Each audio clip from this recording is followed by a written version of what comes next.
श्रीहरि। ऋग्वेद भाग 1 मंडल 1 सूक्त 141। ऋषि दीर्घतमा देवता अग्नि छंद जगति त्रिष्टुप।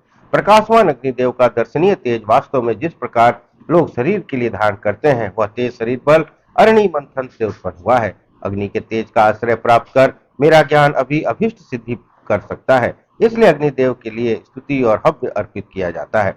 प्रथम भौतिक अग्नि के रूप में अन्न को पकाने वाले या शरीर का पोषण करने वाले, द्वितीय कल्याण वाहिनी सप्त मृतिकाओं में रहते हैं, तृतीय इस अभिष्ट वर्षी के दोहन के लिए रहते हैं।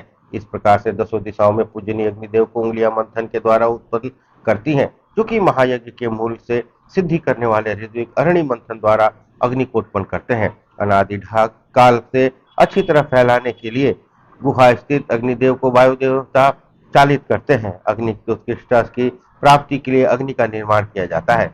आहार से वंचित लताएं अग्नि की शिखाओं पर चढ़ जाती हैं और अर्ध्यु यजुर्वेद विहित कार्य करने वाले तथा यजमान दोनों ही अग्नि की उत्पत्ति के लिए चेष्ट करते हैं। तब पावन अग्निदेव प्रकट होकर यशस्वी और बलवान होते हैं। मातृ रूपिणी दिशाओं के मध्य में अग्निदेव हिंसा रहित होकर बढ़े हैं, जिस समय प्रदीप्त होकर उन्हीं के मध्य बैठे हैं। स्थापन समय में पहले जो यह औषधियां प्रक्षिप्त हुई थी, उनके ऊपर वे चढ़ गए।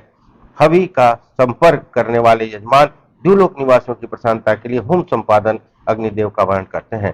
हम राजा की तरह उनकी आराधना करते हैं। ये अग्निदेवता बहुतों के स्तुति योग्य विश्व रूप है।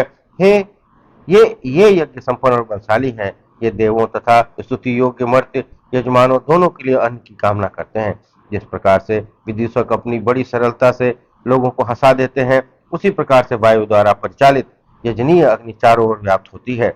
अग्नि दहन करता उनका जन्म पवित्र है, उनका मार्ग कृष्ण वर्ण है और उनके मार्ग में कुछ भी स्थिरता नहीं है, इसलिए अपने मार्ग में अंतरिक्ष स्थित है। रस्सी से बंधे रथ की तरह अपने चंचल अंग की सहायता से अग्निदेव स्वर्ग को जाते हैं। उनका मार्ग कलिमा युक्त है, क्योंकि वे लकड़ियों को जलाने वाले हैं।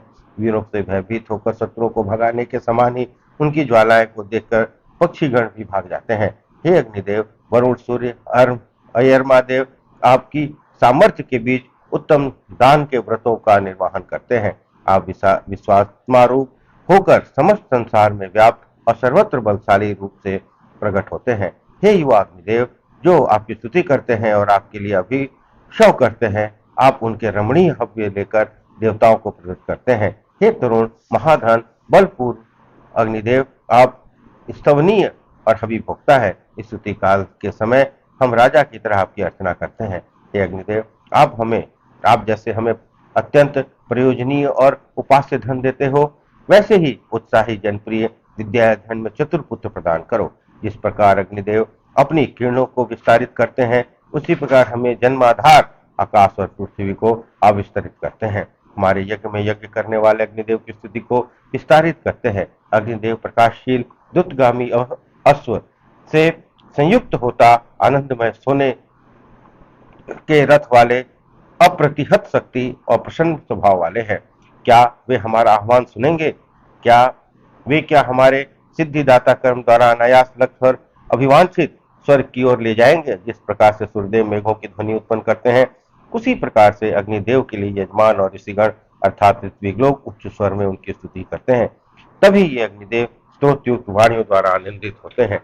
इस प्रकार सूक्त 141 संपन्न हुआ। बोलिए श्री हरि।